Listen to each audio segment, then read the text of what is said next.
Bienvenidas, bienvenidos a este nuevo capítulo del No Tan Breve Podcast, porque el teatro también se escucha, se conversa.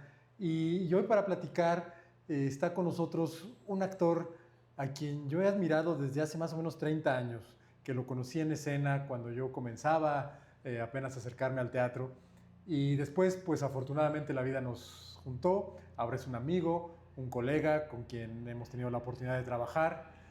Juan Carlos Vives, gracias de verdad por estar aquí. Al contrario, gracias y qué gusto venir aquí a este lugar que estuvimos aquí desde su nacimiento y verlo convertido ahora en un set de televisión y con su tiendita de cosas para quien guste tomar algo y sede de fiestas y seguramente mil cosas que me he perdido. Qué gusto que estamos donde estamos. Estamos donde estamos, sí, recuerdo, fue en febrero del año pasado cuando abrimos aquí y bueno, sí han pasado varias cosas desde entonces. Si me hubieran preguntado hubiera dicho más tiempo, pero bueno. Sí, ¿no? Año y medio que hemos dado, bueno, funciones, talleres, ensayos, fiestas, y sí, y ahora pues este set, ¿no? Para platicar. Y bueno, pues decía yo arrancando que tal vez tú no lo sabías, pero yo te conocí, bueno, en escena, cuando yo era un imberbe, jovencito que se quería acercar al teatro. Me metí a unos talleres por pura casualidad, porque los vi en el tiempo libre, sin saber quién los El tiempo impartía. libre. Sí, sí. El tiempo libre. Había que recuperar la revista y el concepto. Sí, No de la revista, sino el concepto tiempo libre. por El, favor. el ocio. Y era una revista muy abultada para el tiempo libre y de opciones. Y entonces, pues yo me metí a un taller con Natalia Traven, que pues reconozco es mi primera maestra importante, y ella tenía pues como la característica de que cada clase era una clase a la semana, y cada clase nos dejaba ir a ver una obra de teatro, leer un libro sobre teatro, el que quisiéramos, y leer una obra de teatro, ¿no? Entonces teníamos una semana para hacer esas tres cosas. Y yo fui a ver una obra en la que tú estabas, que era Las Cuatro Muertes de María, creo que se llamaba. Uy, Sí. Y bueno, pues quedé la verdad que muy impactado por tu trabajo. Y dije, bueno, pues ¿quién será este tal Juan Carlos Vives? Y además era un momento en el que tú tenías muchas funciones, según recuerdo. No sé si en ese momento, pero yo te veía constantemente en la cartelera y entonces allí iba yo ahí donde estabas. Y ya después tuvimos la oportunidad de conocernos, ¿no? Mucho ha pasado desde entonces. Y bueno, en ese tiempo, estamos hablando de hace cuánto. Las Cuatro Muertes de María fue en 1999 y me acuerdo porque fue la última obra que se presentó en el Galeón tras esta renovación y remoción y reconstrucción del Centro Cultural del Bosque, con la incertidumbre de que a lo mejor lo que estaban haciendo a escondidas era hacer un centro comercial y a lo mejor era la última vez que nos parábamos ahí. De facto no sucedió, pero en intenciones, híjole. Intenciones, pues todavía no sabemos qué pasa con el Centro Cultural del Bosque, ¿no? Hacíamos el chiste doloroso de imaginarnos un Sanborns en el granero, Ah, que tiene toda la infraestructura para hacerlo. No voy a ahondar más el tema para no dar más ideas, pero bueno, tiene espacio para la farmacia, para el restaurante, para la tienda, para vender corbatas, artículos sí. de todo tipo. Yo creo que es el lugar ideal para hacer eso. Razón por la cual pues lo que restará por hacer es tomar los Sanborns para hacer teatro ahí. Sería ideal porque ahora los amos yo veo que andan de capa caída un poco, ¿no? El teatro, decía Gurrola, ¿no? Se hace con basura. Sí, No quieres el espacio, nosotros lo tomamos. sí. Y mira, de los tres búhos de Sanborns, uno es grande, entonces estamos llamados. Sí, sí, sí, sí. Pues sí, Búho Grande Teatro, ¿cuándo comienza? Comienza en el 2008, tras dos experiencias de querer hacer una compañía, de querer hacer familia, de querer hacer un colectivo, de querer hacer un grupo de personas que uno, dos, tres y señalamos al mismo punto y vámonos juntos porque pues para allá vamos. Una fue intentando hacer stand-up. Ujú. El tiempo nos puso en nuestro lugar porque intentando hacer stand-up lo que hacíamos era más bien café-concert, más bien hacíamos sketch con algún tinte social o político, hacíamos parodia, pero lejos de hacer stand-up y lejos de hacer lo que hoy por hoy conoce México y sobre todo el norte del país como stand-up, que es más bien ah, ya no sé qué, pero cuando los temas giran en torno a los borrachos, la pipí, la caca, te cojo, Sí. me coges, creo que, eh, vamos, el sexo, las excrescencias, todo eso forma parte del lenguaje y de los temas de los cuales recurre el teatro, pero y nada más. Y el Sí. único punto de vista que tienes al respecto de la realidad es ese, pues la pobreza discursiva contrastando con la riqueza discursiva que puede tener el formato del stand-up, está lastimada, mermada y es una pena. Bueno, hicimos esa experiencia de ese primer grupo que lo hicimos al empírico con una reunión en mi casa preguntándonos qué es stand-up, ni siquiera lo sabíamos, Ujú.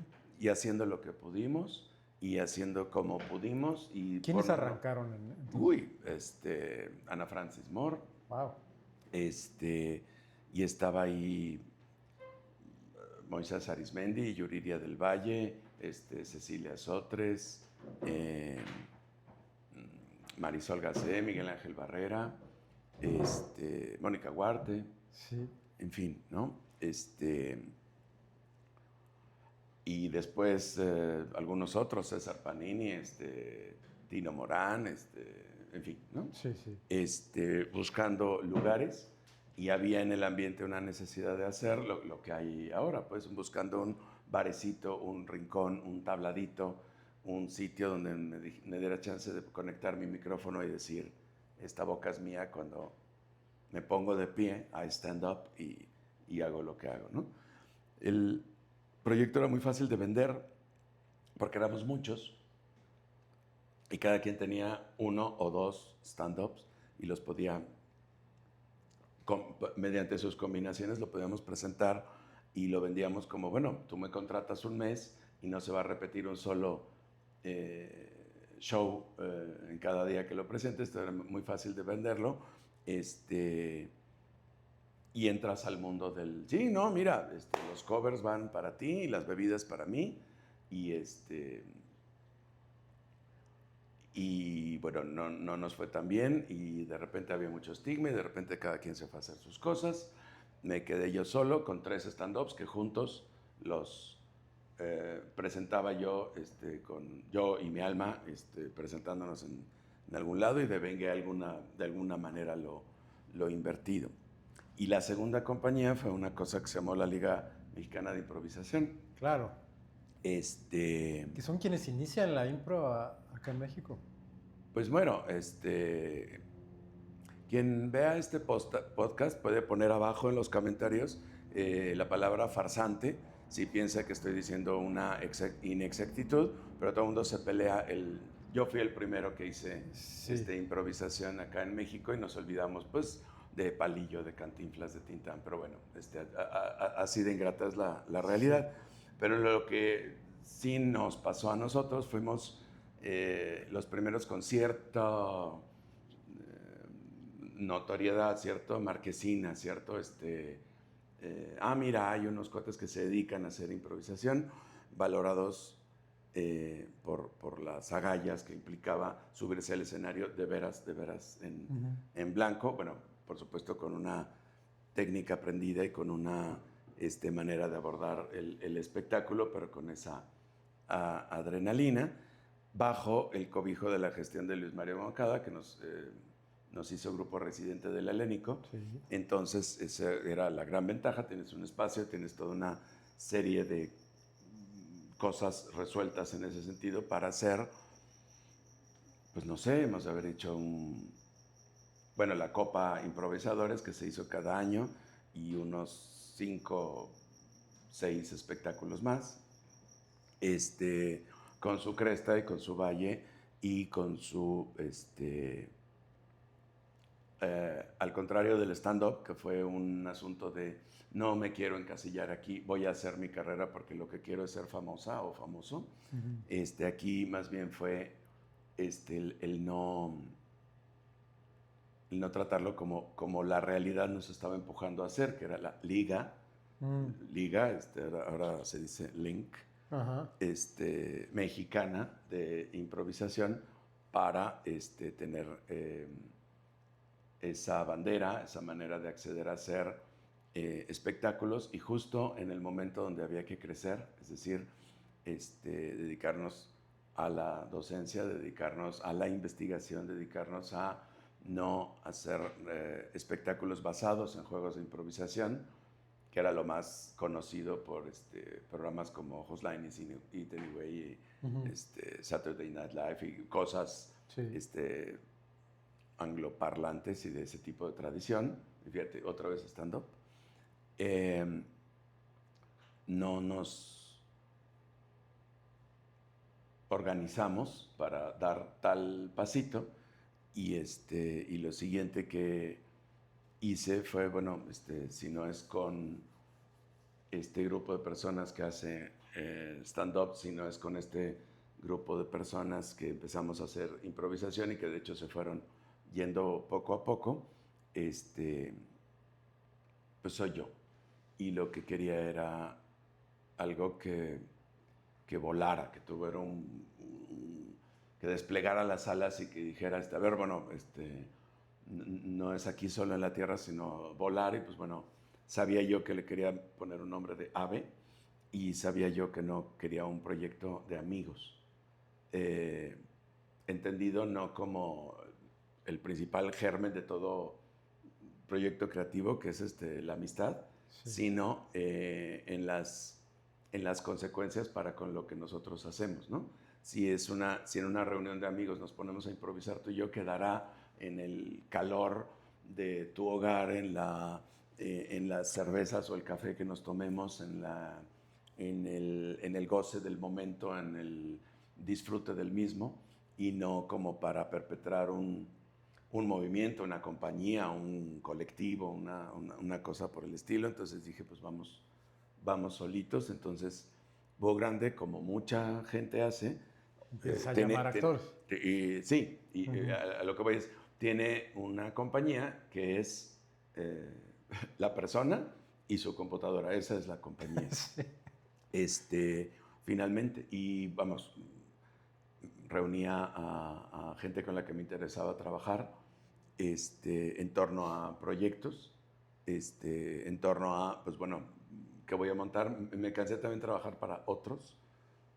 Los frutos de la Liga Mexicana de Improvisación los tienen otras personas, alumnos de nosotros, que nos da mucho gusto que, de hecho, viven de eso.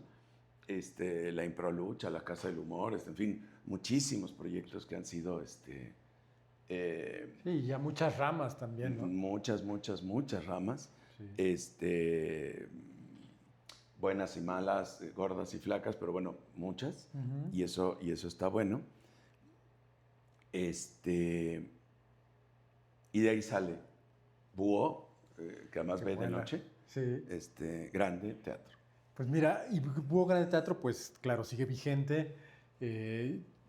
Pues yo he sido un espectador que te ha seguido, primero como actor, bueno, siempre como actor, después con Búho Grande. Yo recuerdo que hubo una época, no recuerdo el año, donde tenían muchas obras en cartelera. Ay, 2011. Y bueno, y ahora acabas de estrenar, digo, cuando salga este podcast, tal vez ya, porque la temporada es corta, estemos hacia el final de la temporada, pero pues hay que hablar de Joseph K., ¿no? Que a mí la acabo de ver el martes, ¿no? Todavía está fresca para mí, y la verdad que me resultó muy estimulante. No solamente la pasé bien, ¿no? Que a veces uno dice, ay, la pasé bien y ya con eso, sino que tiene muchas capas. Lo estábamos platicando antes de arrancar, ¿no? Sí, la referencia a Kafka, pero pues si uno no tiene ninguna referencia de Kafka, si jamás lo ha leído, si no sabe ni quién es, no importa, porque lo que está viendo es un ser humano con el cual uno se identifica en muchísimas capas, bueno, a un ser humano que es, digamos, el protagonista y todos los personajes que circulan en torno a él, que interpretas tú, que también uno se identifica y pues que tiene que ver mucho, creo que con una vigencia de los tiempos ansiosos que corren hoy en día, los tiempos neuróticos y sobre todo los tiempos absurdos. Platícanos un poco de Feliz Cumpleaños Joseph K., que está ahorita en la capilla. Para cuando salga este podcast, esperemos que ya tengamos una nueva oferta para seguir presentando nuestro espectáculo que, partiendo de la fecha en que se publicará este podcast, tuvo su Sí. exitosa temporada en Como el nunca. Teatro La Capilla. Pero sí, buscaremos dónde presentarnos. Franz Kafka para mí siempre ha sido, pues no un autor precursor de lo absurdo, simiente importante del realismo mágico, en fin, una serie de cosas. Yo creo que es el señor escribía costumbrismo mexicano. Es un autor costumbrista y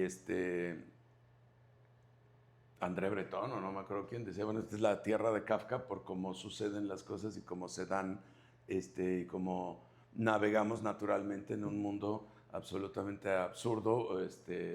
Borges estaría muy orgulloso de venir aquí y ver laberintos como los que él ensoñaba en las tiendas de abarrotes, en las callejones, en las conversaciones, en el tipo de amistades, en el tipo de lealtades y deslealtades que se construyen en este país, etcétera, ¿no? Sí. Sí, siempre que me he basado en otro material para hacer uno propio, siempre tengo esa consigna, que lo disfrute quien conozca la obra y quien no. Uh-huh. Y no por ello ser, estaba a punto de decir un nombre y me contuve, pero no hacer una obra, digamos, con la sinopsis incluida, ¿no? Sí. Para entender esta obra tiene que entender que Franz Kafka nació en el año, no es Wikipedia, es teatro. Uh-huh. Y que nos toca de lo que plantea Franz Kafka en varias de sus obras con respecto a una realidad apabullante, que es esta cosa, y tiene 1000 nombres, este sistema, corporativo, estos billonarios, estas mentes maestros, estos hilos que mueven las marionetas que somos nosotros, sin cara, sin una oficina a la cual acudir, sin una mesa con café para conversar con ellos y preguntarles, ¿tú qué chingados? Sin ser una persona, pues, pero sí siendo una identidad que no solo nos gobierna, nos pesa, nos determina y es inaccesible, inentendible, inabarcable. Y digo, ya hablaremos de eso ahora que platicamos sobre el sistema teatral. Bueno. Sí. Franz Kafka podría ser secretario de Cultura. Sí.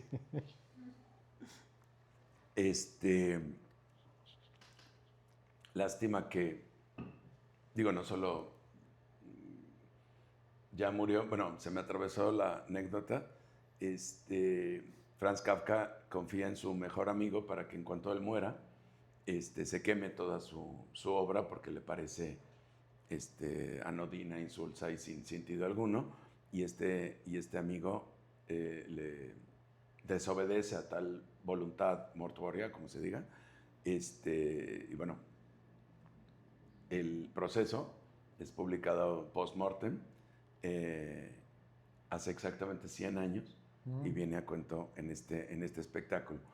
Que trata de esto, ¿no? Hay dos personajes, uno que es Joseph, que podría ser tú, yo, cualquiera de nosotros que quiere tener un trabajo, tener un ingreso con respecto a ese trabajo, tener una pareja, para tener una familia, para tener un proyecto de vida, para acceder a ciertos beneficios producto de su trabajo, o sea, nada nuevo bajo el sol, contra un ser mutable, inentendible, en estos casos con visos de una comedia, creo que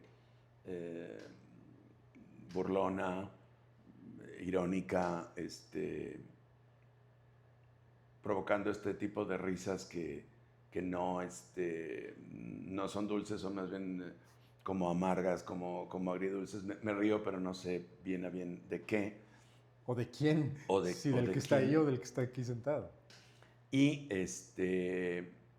puesta en el periplo de Joseph K., que es el protagonista de una de sus novelas, y finalmente con un desenlace indeseable, ¿no?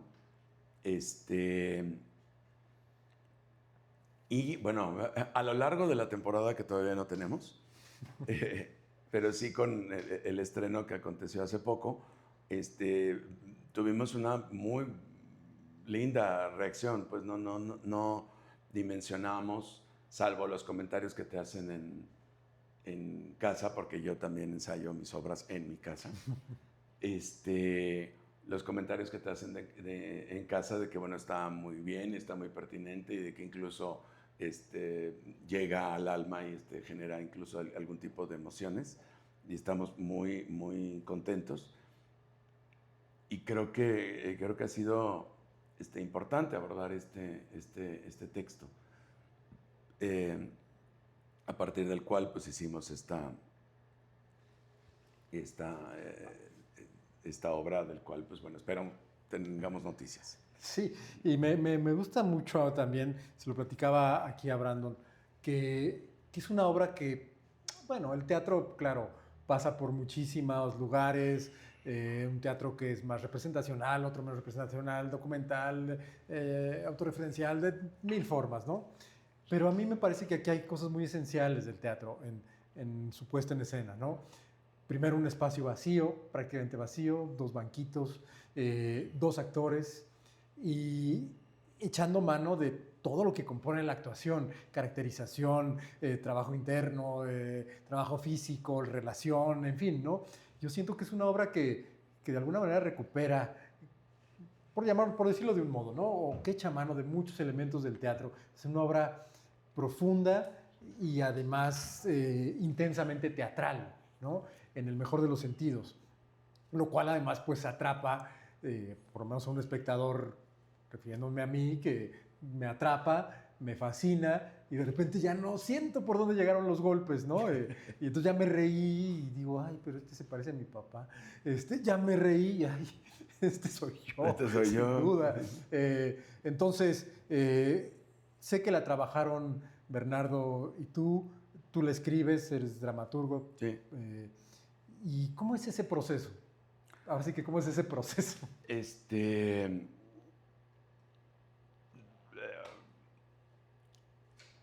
Bueno, en realidad empezó por una adelantadísima cita con la gente que trabaja en el Teatro La Capilla, diciendo, oye, probablemente tenga un espectáculo que probablemente se pueda presentar en probablemente estas fechas. Y no había espectáculo ni nada. No había nada.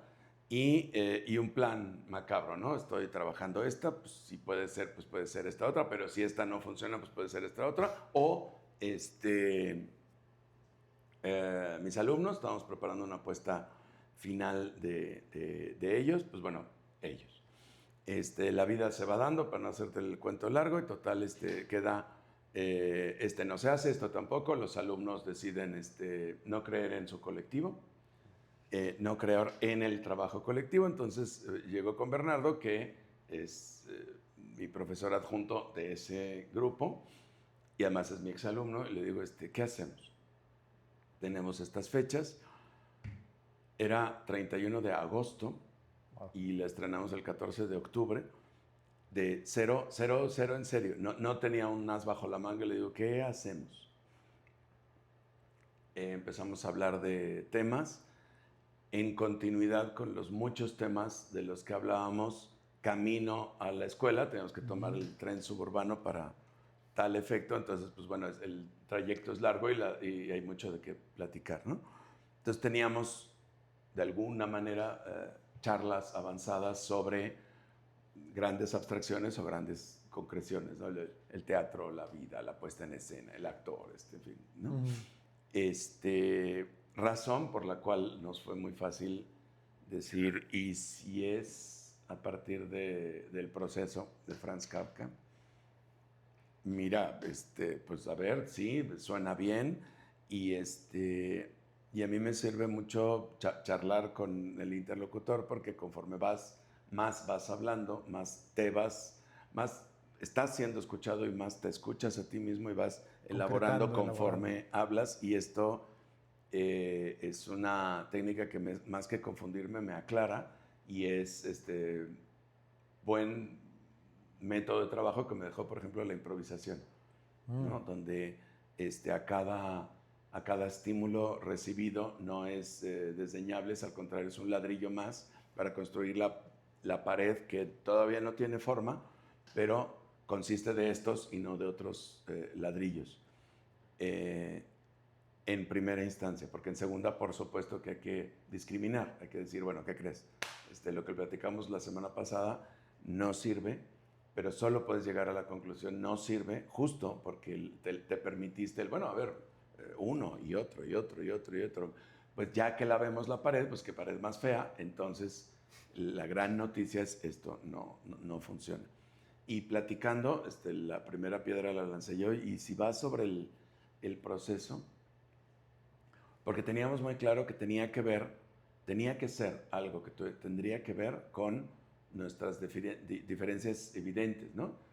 Yo le doblo la edad, yo le doblo el peso, él es más güerito, yo soy más de otro tipo, él es mi alumno, yo soy el maestro, él es mi adjunto, yo soy el profesor, etcétera, ¿no? Tenía que ser algo, o sea, eso sí nos quedaba claro, partiendo de nuestras diferencias, y los lugares comunes son padrísimos en ese sentido, ¿no? Claro, un padre y un hijo, un jefe y un empleado, o sea, los lugares comunes en los que cae uno de inmediato, tratándose de ese tipo de puntos de partida. Y ahora tú la empiezas a escribir, o digo, es una obra que dura casi 2 horas o no sé cuánto, pero... Hora y media. Hora y media. Hora y media. Que pues son muchas cuartillas, ¿no? ¿Tú escribes así rapidísimo o vas poco a poco o escribes pruebas? Depende. Hay obras que me he tardado años en terminar de concretar, y obras como esta que fue, si bien hay un estímulo muy grande que se llama, tiene su fecha de estreno, y tenía yo tiempo, también es cierto que tenía el gran piso conceptual, referencial, que pues era nada menos y nada más que el señor Kafka. Claro. Y por supuesto las ideas que tú tienes sobre la realidad, sobre el teatro, sobre las problemáticas ante las cuales se presenta el personaje principal, las ideas que tienes sobre el tipo de persona el tipo de rostro, el tipo de carácter con el que se enfrentaría Joseph con respecto a cierta situación en el juzgado, en su propia casa, con el abogado Hult, etc. Y de ahí echar mano algo que yo sostengo y sostendré a lo largo de mi carrera, de aquí a que estemos por acá, que es justo lo acabas de decir, teatralidad. Como buen adverbio es todo lo inherente al teatro. Sí. Hay cosas que no puede hacer la escultura, pero sí puede hacer el teatro. Hay cosas que no puede hacer la pintura, pero sí el teatro. Y que, bueno, paréntesis, pero creo que hoy más que nunca, o sea, yo veía una obra totalmente analógica, digamos, ¿no? Análoga. Digo, en estos tiempos que corren donde pareciera que la inteligencia artificial puede sustituir todo, lo que acabas de mencionar, la pintura y escultura 3D, ¿no? Pero al teatro, y al teatro así, vamos a decir, desnudo de tecnología digital, yo creo que es fascinante. Bueno. Y no es cuestión de dinero. ¿Cuántos amigos de nosotros, justo porque tienen el recurso suficiente, y qué bueno, para comprar el set de televisión y las cámaras y no sé qué, no, yo no lo usaría. No recurriría en primera instancia a tener 6 pantallas 3D, ni me sé los nombres, pero una consola conectada. No, prefiero dos tipos charlando como el gran acto teatral, pese a quien le pese, porque bueno, luego hay gente que se vanagloria en decir, no, pues eso es teatro como viejito, eso es teatro como las nuevas teatralidades. Y yo siempre he dicho, no hay nada más viejo que las nuevas teatralidades. Me he topado con alumnos que decían, Incluso bueno, los teóricos de las nuevas teatralidades. no, bueno. O sea, la primera referencia está en el narrador primitivo, ¿no? Para empezar y para continuar, pues revisar un poquito la historia. Yo no soy historiador, pero sí me intereso en lo que hago y echar un poquito la mirada para atrás. Vaya que me ha servido. Vamos, breve paréntesis, regresando al tema de la improvisación, el panorama que a mí en lo personal se me abrió, primero para con mis clases, segundo para con mi manera de abordar un texto cualquiera que sea, son justo no las técnicas que aprendí en la Liga Mexicana de Improvisación, sino que el darme cuenta que son ancestrales, son de la comedia del arte, son de la necesidad propia del el recurso económico, porque no sabemos otra cosa más que el poema que te sabes, la canción que sé tocar y el bailecito bobo que te aprendiste, porque si no, no comemos. Y entonces el ingenio como necesidad creadora, el avisparse, porque llegamos a un pueblo donde odian al alcalde y saber en 3 gestos imitar al alcalde, entender qué es lo que está haciendo el alcalde y por qué es tan odiado, dado el ejemplo que estoy poniendo, y el cómo mediante la parodia va a redundar en que vamos a recibir más dinero y córrele, porque ahí viene el ejército, entender ese tipo de cosas y bueno, la charla da para más, es lo que yo recojo para a la hora de elaborar mis textos, hablando de la pregunta que me haces. Y volviendo a Joseph K., pues bueno, nos juntábamos, escribía yo, hicimos primero una gran escaleta, esa sí la hicimos en conjunto. Yo creo que nuestra escena 1 iría por acá, nuestra escena 2 iría por acá. Pienso esto, o sea, intercambio de ideas, estábamos muy en eso. Yo llevaba una voz cantante y él, como buen exalumno mío, aprendió a empezarme a cuestionar, a faltarme al respeto, a decirme, a ver, pero también puede ser esto, pero también, y eso también ayudaba, hasta que tenía escenas y les decía, ¿qué haces ahorita? Nada más somos vecinos. ¿Qué haces ahorita? Vente para acá, vamos a leer lo que tengo. Qué maravilla.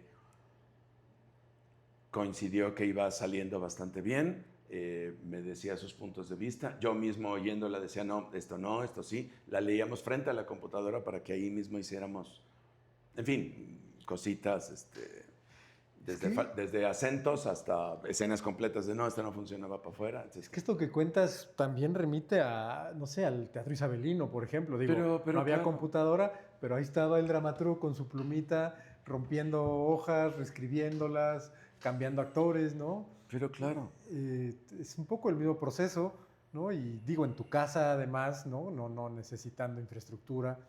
Y yo creo que eso se nota en la puesta en escena, o sea, ese corazón palpitante de lo esencial. Sí, eso sin duda. Los 2 bancos que usamos son los mismos 2 bancos que usé en mi primera puesta en escena. Wow. Que son lo que tú quieras, o basura que estorba en el closet de tu casa, o la escenografía de tu siguiente obra. Oh, quién sabe cuántas obras, ¿no? La alfombra que usamos, otros alumnos que yo tuve, la compramos porque ahí mismo iba a ser el espacio, les propuse todo un rollo con respecto a ese espacio, con respecto al uso de ese espacio sobre esta alfombra. Hicimos los 2 exámenes pertinentes, uno por semestre, con respecto a esa alfombra y cuando nos enteramos que estaba mal doblada en la bodega de uno de ellos, que tiene en su casa, de repente es cosa de abrir los ojos y decir, Hay un escenario. pues ahí está empolvándose en vez de desempolvarla y decir, sobre esto vamos. Y el uso del espacio, ¿no? Y ahora en tiempos de Fiartes, ¿cuántas puestas has visto donde la escenografía son trabajos completos, dignos, propositivos, bellos, ¿no? Pertinentes, y no se usan? Sí. Donde el director o no habló con el escenógrafo, sí, están ahí de fondo a veces nada más. O no sabe. Sí. Que eso es lo más grave, ¿no? Y pienso, bueno, ya casi para cerrar esta parte, ¿no? Pero que un espacio como el espacio vacío suele ser tanto el más fértil a veces como el más complicado, ¿no? Sí. De habitar, de llenar, de producir una ficción ahí. Sí. ¿no? Puede ser tan fértil que cualquier cosa pueda haber allí, como que te puedes ahogar en él. Qué padre lo que dices. Y la cocina. La cocina. Una buena ensalada caprese que tiene jitomate, queso, mozzarella y una hojita de albahaca y aceite de oliva. No el que te dé la gana, sino ese. Vamos, una buena ensalada caprese se aprecia, y una ensalada caprese que lo podemos hacer tú y yo, sí. no a cualquiera. O sea, sí tiene muchas responsabilidades el uso de pocos elementos y que signifiquen en la escena con el espacio mismo, para empezar.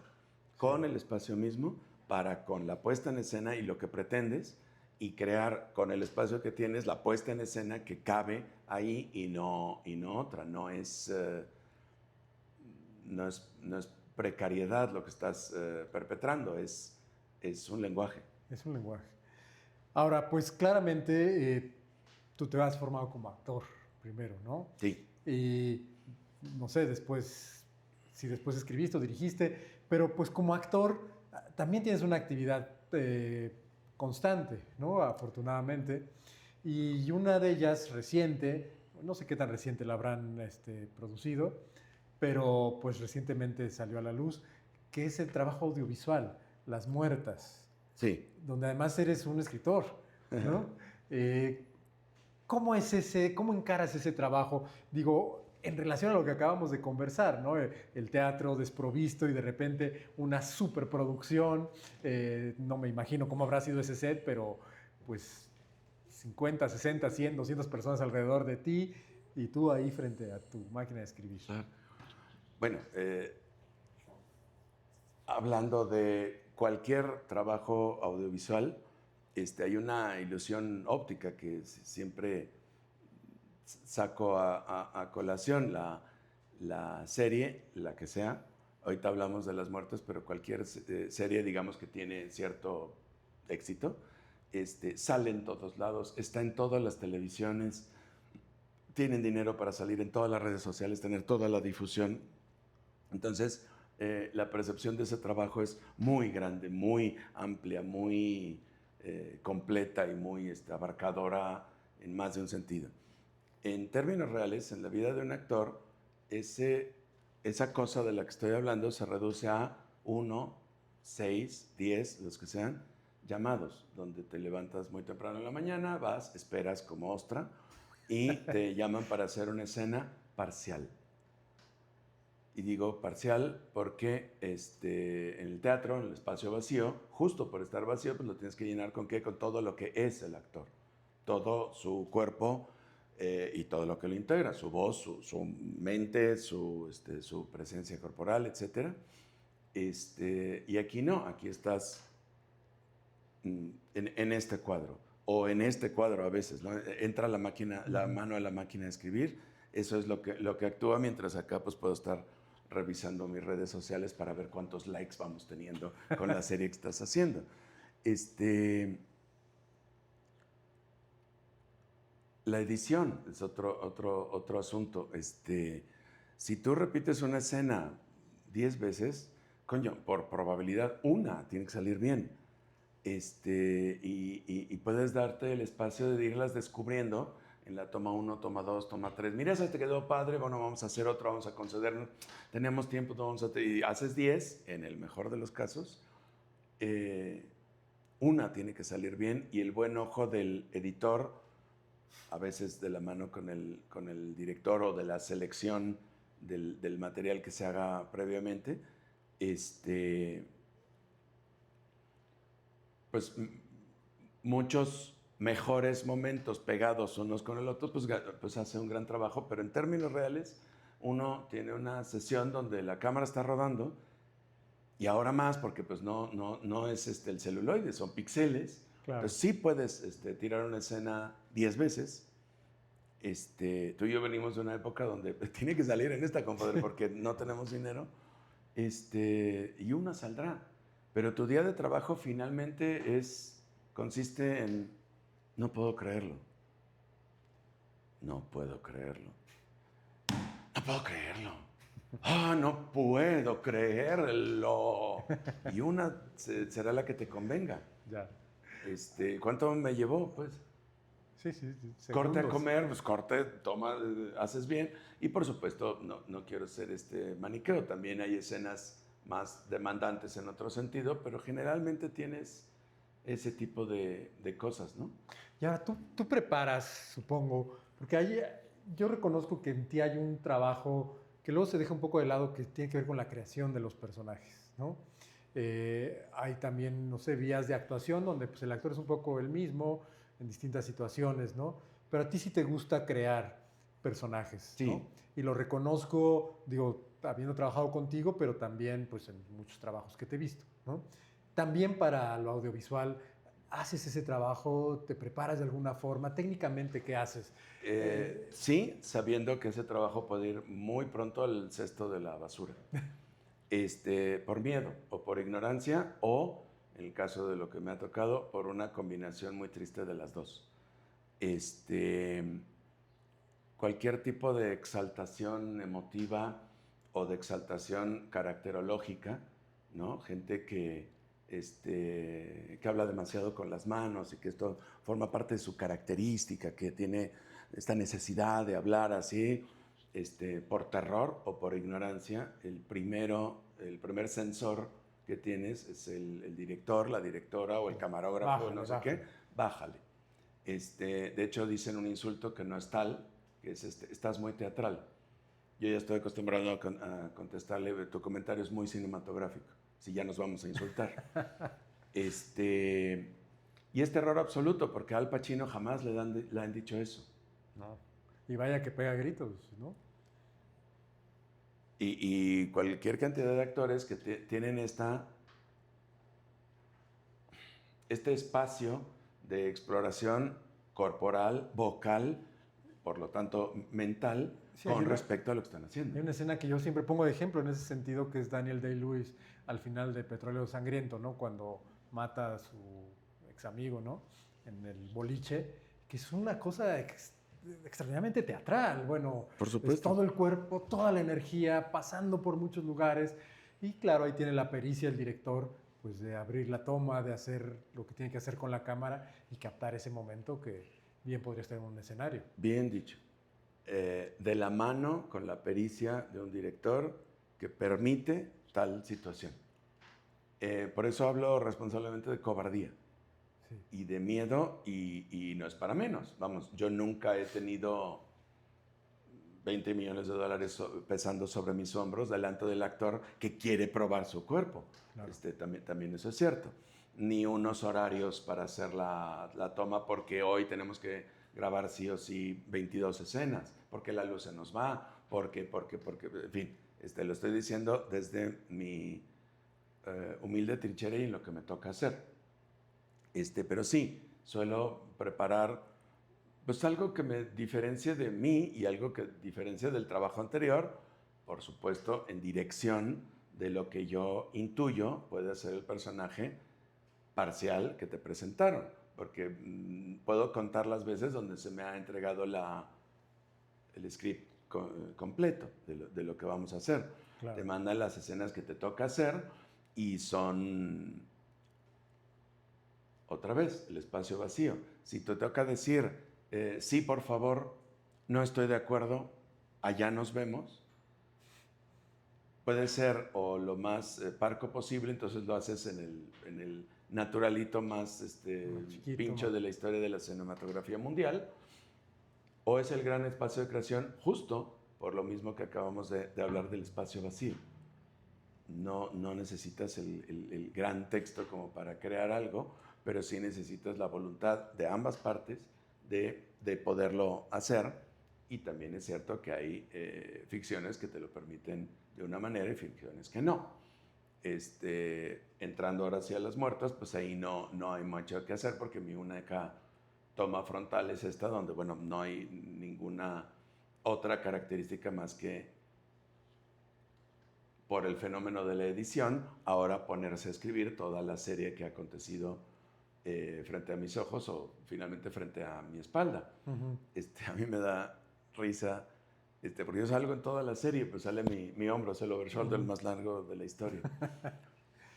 Lo cual me lo tomé como un gran experimento de cómo trabajan los queridos compañeros actores. Sí. Me tocó ver desde la actriz que construye su escena conmigo, para mí, completando la ficción en el sentido de que, bueno, es una mujer encarcelada, que llega un señor que dice que es periodista y me quiere contar o sea, me está preguntando sobre lo que yo vengo padeciendo y entonces, señor, desde te quiero chantajear hasta quiero que me entiendas, hasta, pues mira, gracias por preguntar, pero nunca me había preguntado, pero estoy preocupada. En fin, desde ese tipo de genialidad que vamos, no tienes más que agradecer, hasta también compañeros con Lo que pasa es que, mira, ¿volvamos a empezar? Gracias. Sí, lo que pasa es que, ¿cómo era? ¿Me dices la línea, por favor? Sí, lo que pasa es que se ve muy sobreactuado, ¿verdad? Vamos otra vez. Ya. Son maneras de trabajar y el resultado es lo que cuenta por la magia de la edición y el buen ojo de la dirección, pero sí ver cómo trabajan los compañeros, eso es lo que me llevo de experiencia de la época del momento en que la grabamos. Y por supuesto pues la gran notoriedad de la farándula, los reflectores, a mí pues siempre es grato, sí, punto. Y bueno, has hecho, digo, yo creo que ya para este momento podemos decir mucho trabajo audiovisual. Sí, Sí. algo. Que sin embargo, no sé si no ha sido como tu interés de voy a irme. Tu interés siempre ha estado también o muy anclado en el teatro, muy anclado también en la docencia, en la dirección, en la dramaturgia. No eres un actor que ha dicho, bueno, pues ahora ya voy solo por lo audiovisual, me voy a autopromover y voy a estar solo buscando eso. Eh, Me he tratado de autopromover, tengo un representante, hay una industria porque no es como en el teatro. En el teatro nos sentamos Bernardo y yo y hacemos una obra de teatro. Aquí pues depende de dineros que no solo no son míos, sino kafkianamente hablando están muy lejos de yo tener mínima noción de dónde están y a dónde y cómo y con qué propósito van a ser destinados. Ni mucho menos el personaje que voy a hacer, ni cómo lo voy a interpretar, y a la hora de los cocalazos, cómo va a estar la censura a la hora de acotarme hacia, bájale porque estás muy teatral. Vamos, de repente en una temporada más o menos larga, o sea, 16 funciones en la gruta, ganas lo mismo que en 2 días de llamado. Pues por supuesto que resulta una tranquilidad económica por un lado, por el otro, si te hablo del tipo de personajes que me han convidado a hacer, pues bueno, tiene que ver con una actuación parcial, ¿no? Con una actuación a medium shot, con una actuación,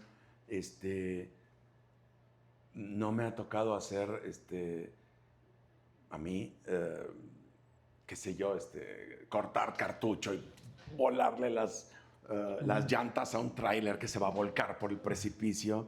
No me ha tocado hacer eso, me ha tocado hacer escenas en interior y supongo por mi edad, por mi físico o por lo que piensan que mi edad y mi físico puedo yo dar y no salgo de ahí, pues generalmente te ofrecen el cura, el político corrupto, el papá buena onda, ¿no?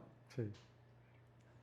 Y en ese sentido, pues encajar más o menos en una industria que hoy por hoy no me ha significado todavía un asunto de que trabajo llame a más trabajo, sino me ha significado pues un día o 2 o 10, no importa, que te los puedes apartar en tu diario que hacer, en los pilares que conforman tu carrera, que es el teatro. Y el teatro y la docencia, en mi caso, van de la mano. La docencia para mí no es ni nunca ha sido el trabajo que hago mientras no me sale chamba de actor. Y digo bien chamba. Los chamberos me chocan. En el audiovisual hay mucho eso, ¿no? ¿Qué onda? Vamos a chambear. Sí. Híjole. Puedo estudiar mi texto. ahorita nos vemos, ¿no? Pues siempre pensando qué sigue, siempre pensando cómo le hacemos, siempre elucubrando, siempre mi mujer y yo nos preciamos mucho de ir al teatro, pero por supuesto que nos divertimos, hablábamos antes de empezar el podcast, ¿no? Por supuesto vas y te diviertes, te la pasas bien, ir al teatro es un asunto gozoso, pero además, pues por deformación profesional, le ves el cierre al monstruo, ves cuánto costó esto, ves cómo le hizo, ves más cosas que simplemente el disfrute propio de lo que estás viendo, ¿no?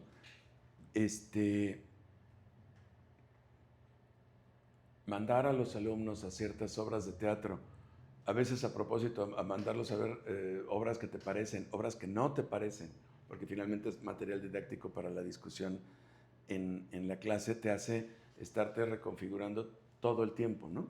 Y yo creo que eso, bueno, por lo menos para mí la docencia es el gran ejercicio de aprendizaje, ¿no?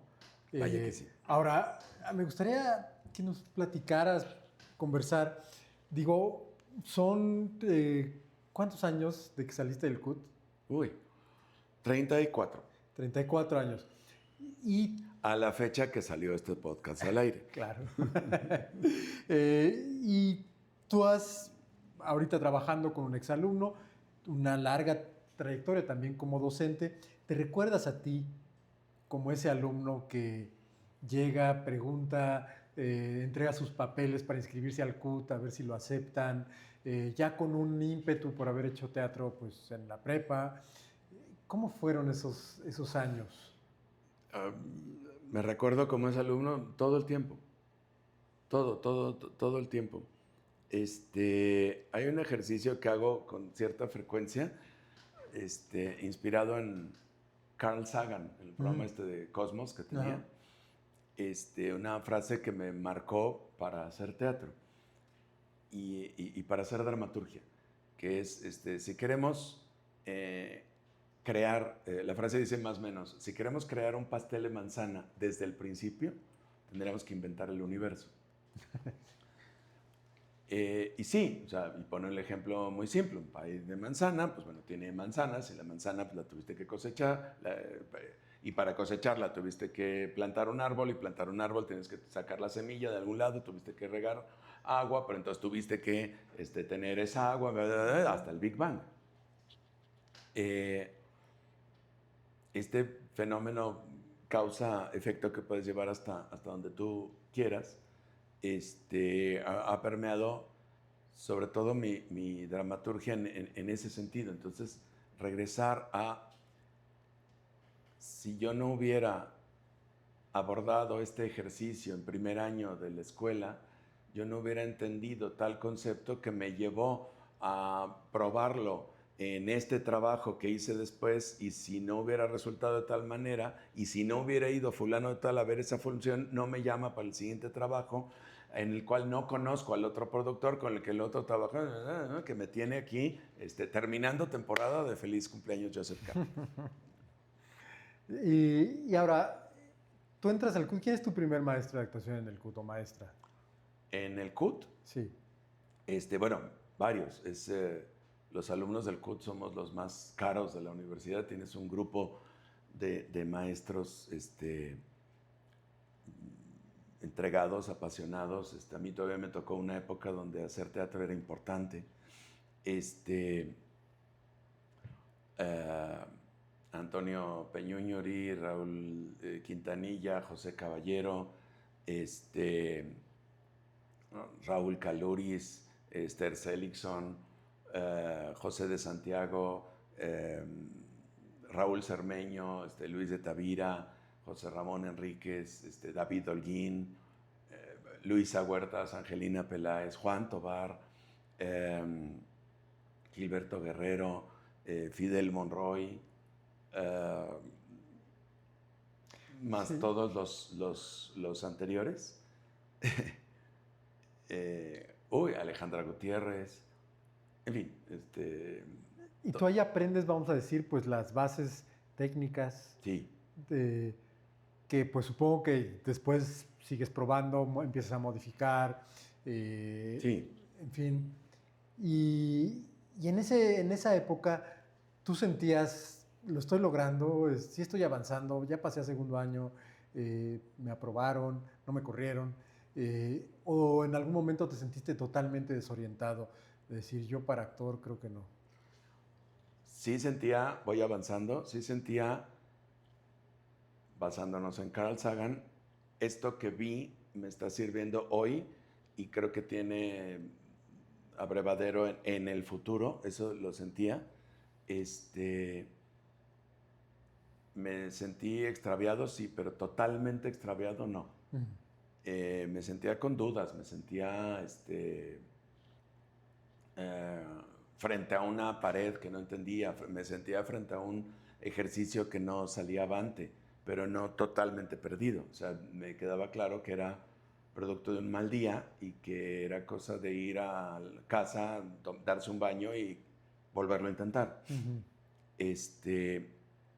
Antes de salir del CUT, bailé en un grupo que se llamaba Utopía con Marco Antonio Silva. Claro. Y ahí me dejó muchas enseñanzas, una de las cuales es esta. Si no te sale la coreografía, hay un mañana. Por supuesto, acotado con la fecha de estreno y acotado con las exigencias de la coreografía misma y acotado con el todo. O sea, pues estás dentro de un, dicho limpiamente, dentro de un sistema de producción. Hay tiempo para probar, hay tiempo para arriesgar, hay tiempo para que no te salga, pero no tanto. Y esa exigencia, por un lado, pero también esa libertad de, bueno, ok, no salió, y ese entender que ese grito de, ¿qué te pasa? ¿Por qué no estás haciendo la coreografía? No era personal, era en función de un sistema de producción, porque en el ensayo no había salido tal, ¿no? Ya.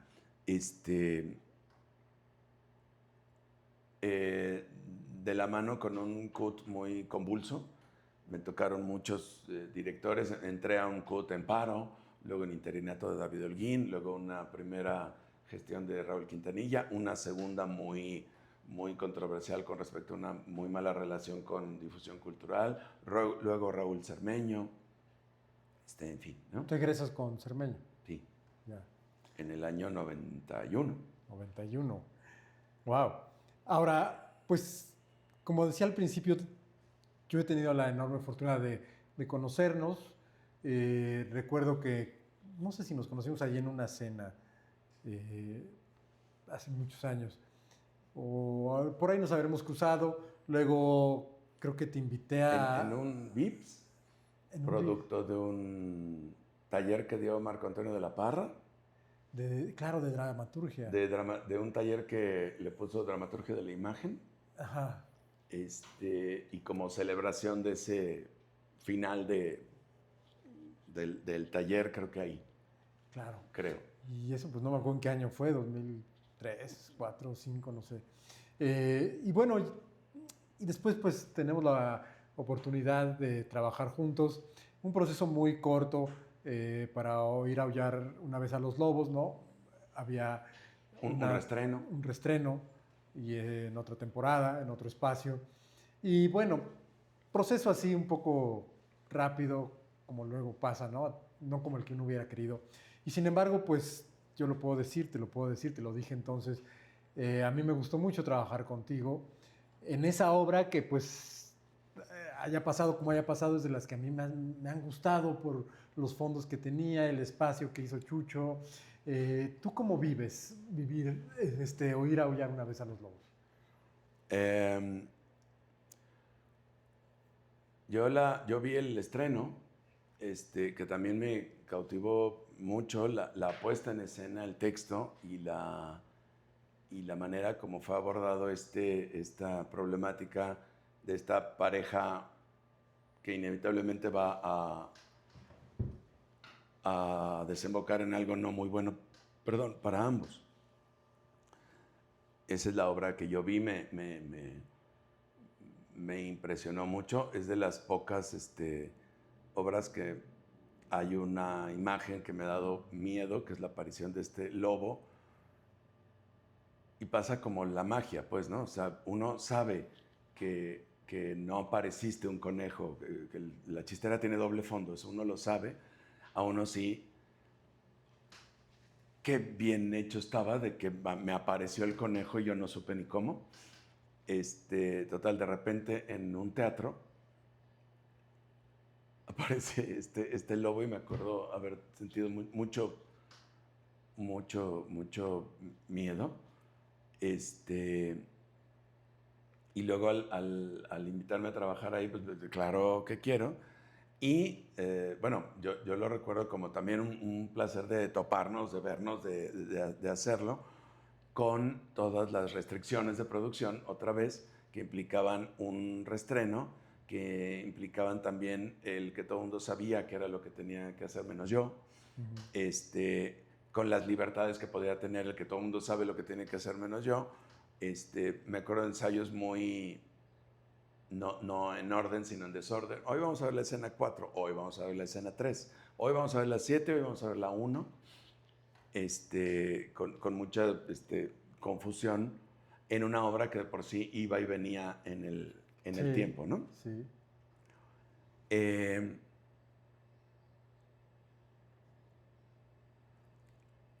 con, eh, con una compañera de escena que es más bien bailarina y que entiende la escena desde su ser bailarina, Sí.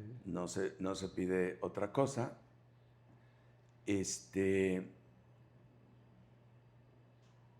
Y me acuerdo de un intento por, bueno, yo tratar de acceder al mundo dancístico, aunque fuera claramente marcado dentro de un realismo muy,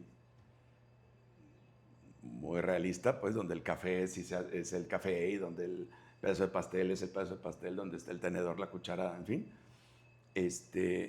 Y un intento desde tu mundo dancístico, ven conmigo a hacer escena, cosa que no supimos o se dio, no sé qué, y que sí hubiera, creo, redundado en un trabajo más cercano a como yo recuerdo aquel estreno, y en el reestreno en el Teatro del Milagro, En el milagro. y por la premura del asunto, yo suponiendo que esto se ve como aquel recuerdo que yo tenía, ¿no? Este cubo, fascinante. Alguna vez hasta me pregunté, ¿dónde va a ir ese cubo? ¿A empolvarse en la bodega de algún exalumno de quién? Sí. Pero ese cubo per se yo le veía dos puestas más, Sí. dos oportunidades más de lo que me digas, pues, ¿no? Si bien espacio vacío, también muy concreto y muy aislado y muy sofocante, pero muy libre, pero muy íntimo, pero lo suficientemente abierto. O sea, vamos, un acierto en ese sentido. Y otra vez, su uso, ¿no? Ahí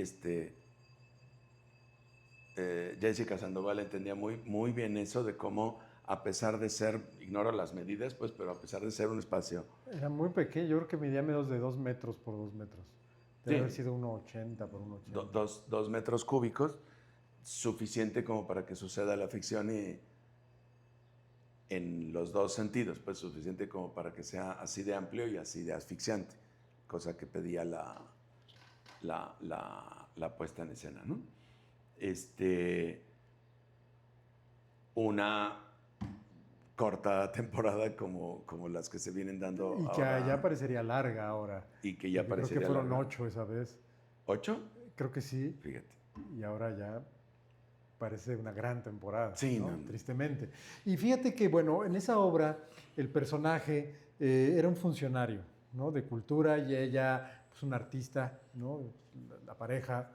Y ya ni me acuerdo muy bien del discurso con el que arrancabas, pero en resumen decía, nos estamos equivocando. Yo como funcionario de cultura me atrevo aquí a decir en un estrado que nos estamos equivocando con la política cultural. Esa obra la hicimos en 2015, han pasado 10 años, de 2016, han Mira. pasado 9 años y bueno, lo quiero conectar ahora con la política cultural. Tú interpretaste ahí al funcionario que hacía esta especie de mea culpa, que bueno, yo sigo todavía a la fecha demandando y a veces preguntándome por qué cuando un colega es un funcionario de cultura no se atreve a hacer ese mea culpa de la institución. Nos hemos equivocado y a lo mejor nos vamos a seguir equivocando porque no nos podemos mover, pero por lo menos mencionarlo. Este personaje lo hacía. ¿Cómo ves hoy en día la política cultural? Muy, muy kafkiana. El colega de nosotros que ha cenado en nuestra casa, ha tomado nuestros vinos, ha estado aquí y a la mañana siguiente tiene que ponerse corbata todos los días y ponerse detrás de un escritorio. No es que cambie, no es que... ¿Qué pasó, mano? ¿No me ibas a apoyar? ¿No éramos cuates? ¿O qué pasó? Todo lo que hablamos en casa, ¿por qué no lo llevas a cabo ahora que eres blu, blu, blu, blu, blu? O te tienes el cargo blu, blu, blu. Y no, lo que entiende esa gente que ha tenido cargos públicos es que es el alfiler más abajo a la derecha de un organigrama muy completo, o sea, muy complejo, muy cambiante, muy kafkiano, muy inentendible, muy donde tú, artista, eres el alfiler de al lado de ese organigrama y no mucho más, donde sentimos que la vida puede cambiarse a partir de lo que hacemos en el escenario y darnos cuenta que no es así. Hay sindicatos, hay horarios, hay programaciones, hay la palabra más irresponsable que se usa en el teatro mexicano, que es hay curaduría. Cuando, bueno, eso yo lo había oído en el arte plástico, ¿no? Claro. Hay una programación, hay una dirección artística. Curaduría, prefiero ir al veterinario. Para que me curen de lo muy enfermo que estamos, ¿no? En fin, hay que quedar bien con Dios y con el diablo y eso pues debe estar cabrón a la gente que decide aceptar ponerse la corbata y ponerse de aquel lado del escritorio. Y como veo actualmente el panorama en una inercia, como buena inercia, muy difícil de detener, muy difícil de hacer lo que urge a todas luces, que es alto, paren esto y vamos a arreglar la casa, porque en afán de tener eventos todos los días, pues se te va juntando la mugre profunda, la mugre que no vas a poder limpiar por encimita porque mañana tenemos Y estreno. la mugre que corroe cimientos hasta que un día esto se puede derrumbar. Continuando con la metáfora, claro. Sí.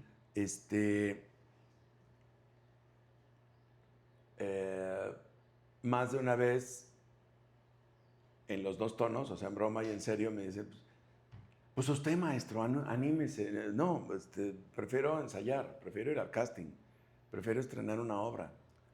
No tengo tiempo, o sea, y más conforme nos hacemos viejo, tiempo hay menos y hay que escoger bien las batallas que va uno a librar, dada la guerra constante de la cual, en la cual estamos inmersos, donde cada recorte de la cultura ya es como, ya nos acostumbramos a la barbarie. Los noticieros, yo me acuerdo cuando dijeron, y había 2 muertos y te dolían. Ahora, ¿cuántos muertos hubo? Pues 10, ahora hubo 15, no, ahora hubo 65, no, ahora hubo 18. Sí. Ya son números, ya es uno más, ¿no? Y esta cosa de hay que producir, hay que hacer obras y hay que ser democráticos y todo el mundo tiene derecho a los espacios culturales, pues llega un momento donde el año nomás tiene 365 días, entonces las temporadas pues son de 8 funciones, si quieres. Tú y yo conocemos lugares donde dicen, ¿no quieres? Porque hay fila. Sí. Y sí hay fila. Sí. Sí hay gente dispuesta, no quiso, vámonos. Hay quien sí quiere. Y me ha tocado jugar de los dos lados. Desde el no quieres, hay gente esperando, o hasta, ¿qué crees? Alguien no quiso, ¿tú quieres? Lo que urge hacer es lo que no, ni por asomo está contemplado en las palabras de nadie que yo he oído, que es la creación de espacios culturales y paréntesis rápido, por eso celebro que existan lugares como aquí, aunque tengan las dimensiones que tengan, aunque tengan el alcance que tengan, pero finalmente es un abrevadero dado lo que estamos hablando en toda esta conversación. Pero también, vamos, me acuerdo de algún colega que tiene un espacio teatral haciendo fila en la alcaldía, justo el de adelante de él llega y dice, bueno, quiero abrir un centro nocturno, bla, bla, bla, de entretenimiento, o sea, un burdel. Uh-huh. Pero se llaman así, ¿no? Y el que lo atienda dice, necesita usted un permiso de tal, la firma de tal y la firma de tal. Consígalos y nos vemos en tal día. Y después toca esta persona que digo, quiero abrir un centro cultural.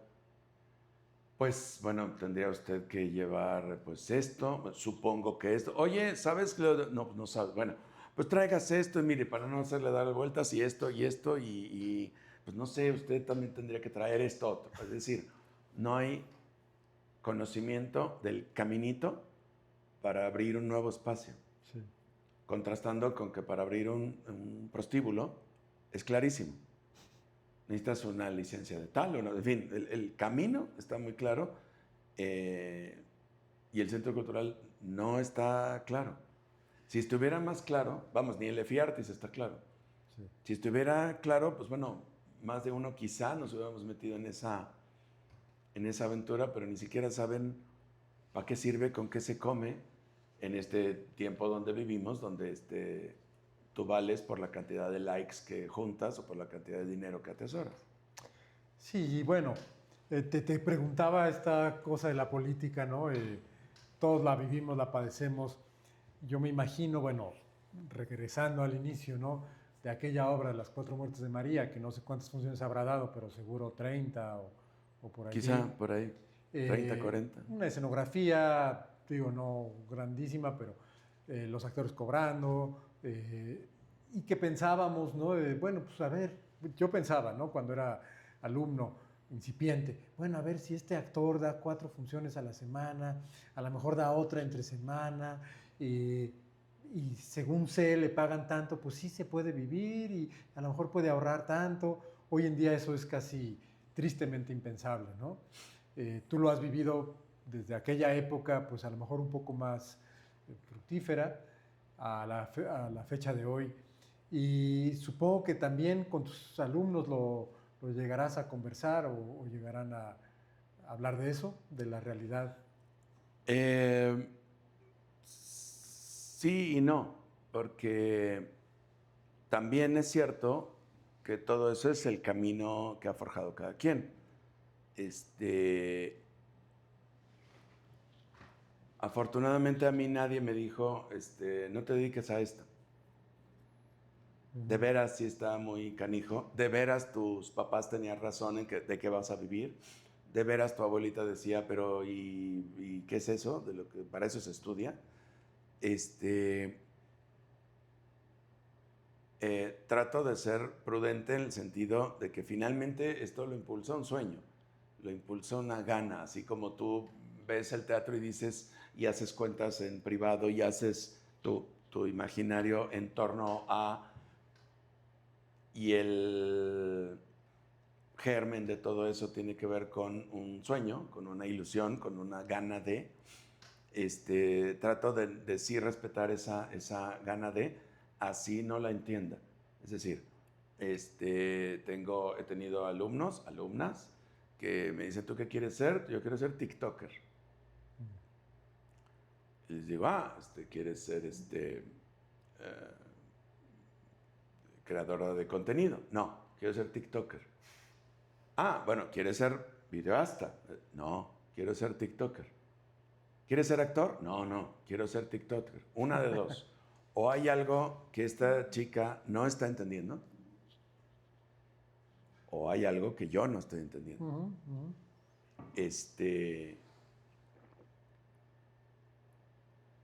Esta chica que tiene este sueño, no tiene nada que ver con lo que a mí me ha tocado vivir, con cómo yo veo la realidad, como yo pienso que debería ser, con cómo yo percibo ese mundo. Adelante. Sí, yo creo que esto que estás diciendo es a lo mejor lo más profundo de la docencia, ¿no?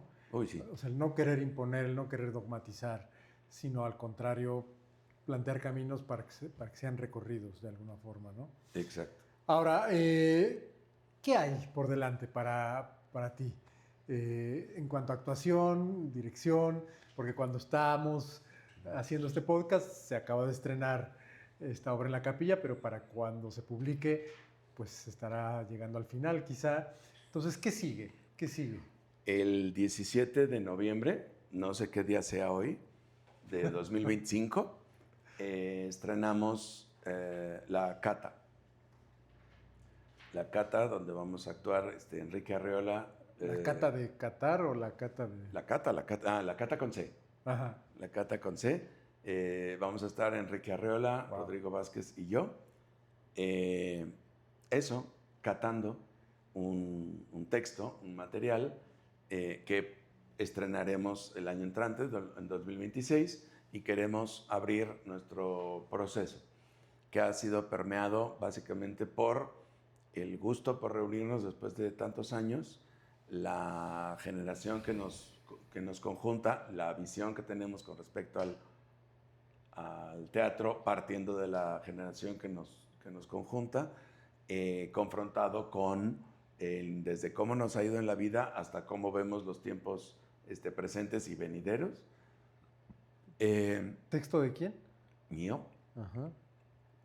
Entonces, partiendo de ese material, queremos hacer un ensayo abierto, por supuesto conformado en torno a un espectáculo. También ir a un ensayo de teatro puede ser la cosa más aburrida o la cosa más interesante del mundo. No nos queremos frenar ahí y queremos abrir nuestro proceso y compartirlo.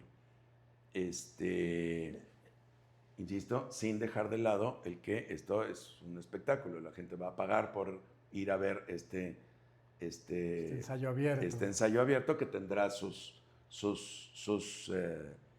características. Se llama La Cata porque nos caga la palabra work in progress, que en mi opinión personal es el sinónimo de no ensayamos.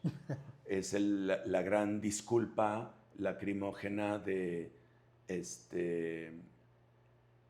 no me critiquen, no me hablen, por lo tanto no me frustren, por lo tanto no me hagan sentir mal, porque yo soy el centro del universo y entonces yo no puedo tolerar que tú opines sobre mi trabajo. Entonces la gran disculpa es decir, es que es un work in progress, ni siquiera en español lo pueden enunciar.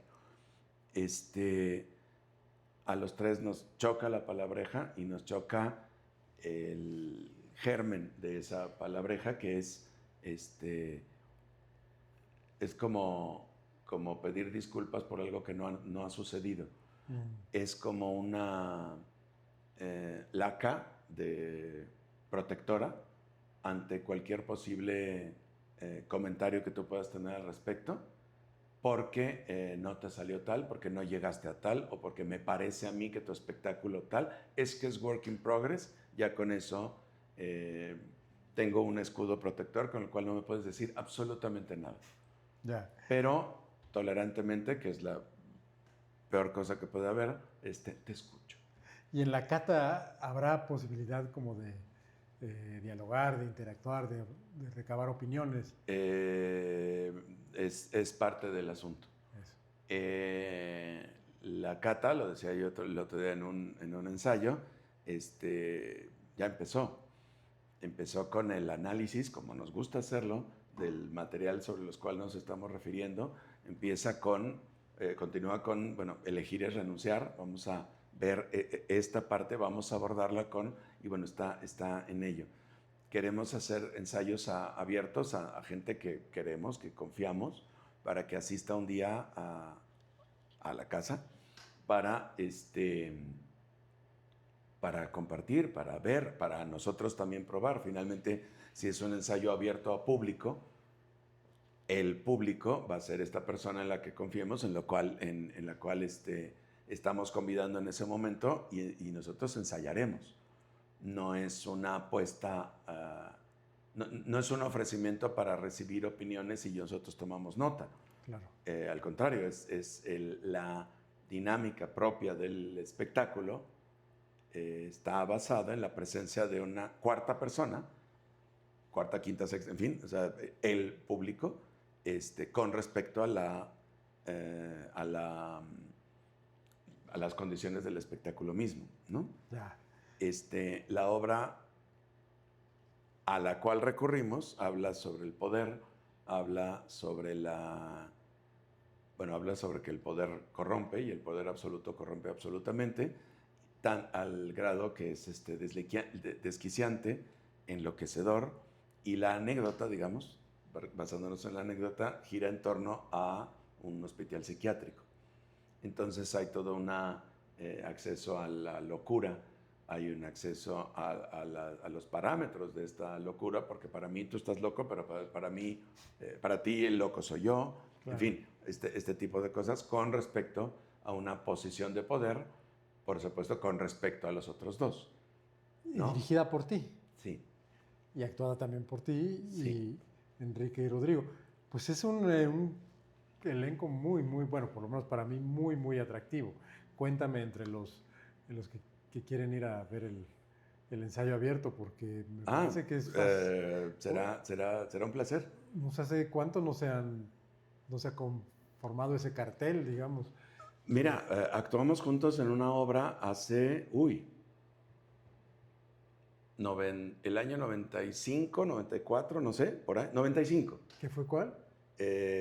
Rubén Ortiz dirigió Lorenzacho, de Alfredo Musset, y nos juntamos una serie de personas, 3 de las cuales éramos Enrique, Rodrigo y yo, y desde entonces no actuábamos juntos. Enrique y Rodrigo han trabajado más veces juntos por su estancia en la Compañía Nacional. Claro. Enrique y yo hemos actuado un par de veces juntos, tanto en la audiovisual como en el teatro. Y con Rodrigo hemos estado cerca, pero no hemos estado topándonos cerca. El intercambio de ideas ha sido tan fructífero que decidimos hacerla así. Porque, por supuesto, una opción era montar la obra en la cual nos estamos basando. Pero aplicamos EFIARTES, fue beneficiado el proyecto con un aportante, y por estatutos no la podemos estrenar, pero sí nos podemos basar o sea, la obra tal cual va a ser Va a ser estrenada en la segunda mitad del 2026 y está Cata, sí, de aquel texto, sin estrenarla del todo, pero estrenando otras cosas, es lo que quiere ser este Qué espectáculo. bonito. 17 de noviembre, 17 Teatro de El noviembre. Milagro. Oye, pues estoy muy contento de que hayamos conversado ahorita. Yo Prácticamente también, estamos llegando. está bien rico. Sí, estamos, digo, por tiempo y todo, si no nos quedábamos aquí. Y bueno, pues ya estamos prácticamente cerrando. Y aquí hacemos siempre una dinámica, como de cierre, ¿no? Como para ya darle un cierre. Y esto es muy sencillo. Dani trae una caja con unos papelitos. Ay, Cada papelito trae una palabra. Entonces tú lees el papelito y nos lo dices y respondes ese papelito o asocias ese papelito a una frase. ¿así libremente? Así libremente. Y tú que eres Entonces, improvisador, leo la palabra. lees la palabra y asocias una frase que tenga que ver con tu Vale. opinión, tu vida, tu... A ver.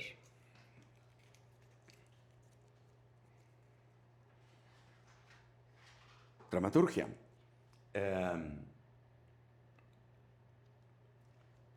Es la estructura sobre la cual se finca la ficción, a la cual hay que construir, solidificar, pero sobre la cual también hay que cuestionarse y preguntarse todo el tiempo, ¿y si no? A ver. Mira, está padre. Vulnerabilidad.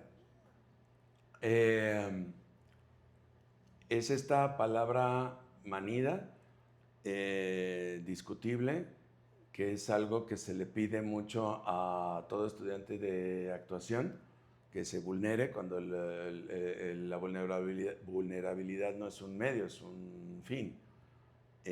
Resulta que estás siendo vulnerable porque antes aconteció tal frase, tal pensamiento, tal actitud, tal acción que finalmente te vulnero, ¿no? Vulnerabilidad creo que es un error de pedirlo como un fin, como un medio, perdón. Tendría que ser una resultante de una serie de cosas. Ándale. Improvisación. Es una herramienta. Primero, es una herramienta que consiste en el ejercicio y el ejercitar la imaginación en escena para con una situación, en función de un personaje, para con la ficción misma. Subrayo es una herramienta y te lo dice alguien que hizo espectáculos de improvisación lo suficientes para darme cuenta de que también tiene que ser, otra vez, no un fin en sí mismo. Y si es fin en sí mismo, tiene que ser muy bueno. Un ejemplo que siempre pongo, una herramienta del fútbol es cabecear el balón. Y esa herramienta ahí está y se usa dadas las situaciones que se te van presentando en el partido. Basar un espectáculo teatral en solo cabecear el balón, la única manera de hacerlo es que tienes que ser muy bueno. Claro. Y si no es vanidad. Ritual.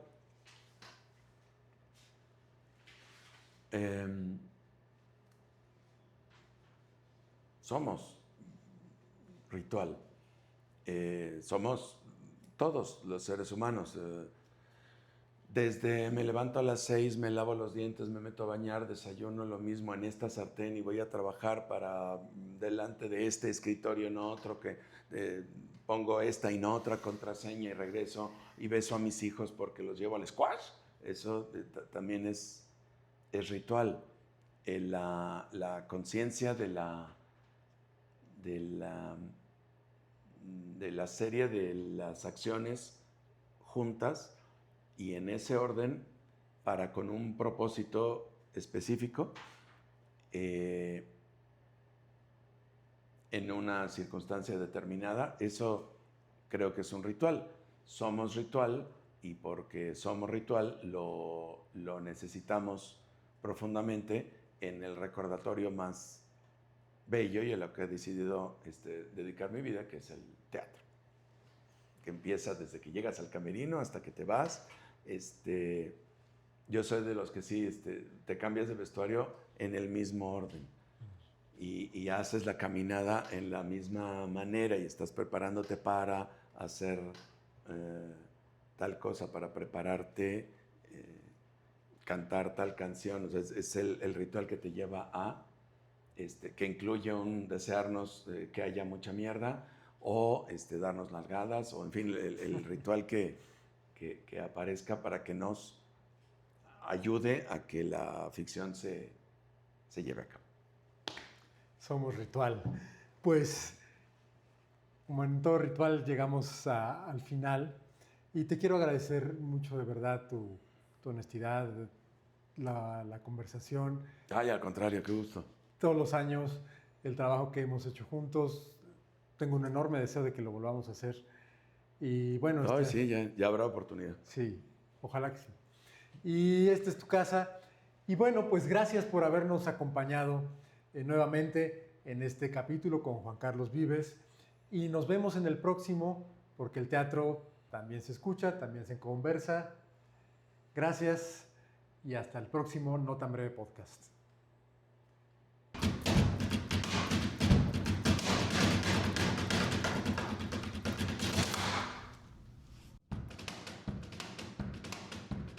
En nuestro próximo capítulo de este No Tan Breve Podcast nos va a acompañar un actor multifacético, un actor cuya profundidad a mí me ha envuelto desde que lo conocí. Hoy en día es un hermano, un maestro, Osvaldo Sánchez. Pues muchas gracias por la invitación, me siento profundamente honrado, no solamente de haber venido aquí a esta entrevista, sino de conocerte como ser humano y también como director, y entonces me siento muy contento de poder entablar esta conversación contigo. Pues yo te agradezco mucho y les agradezco mucho que el próximo capítulo nos vuelvan a ver ahora con Osvaldo Sánchez. Gracias.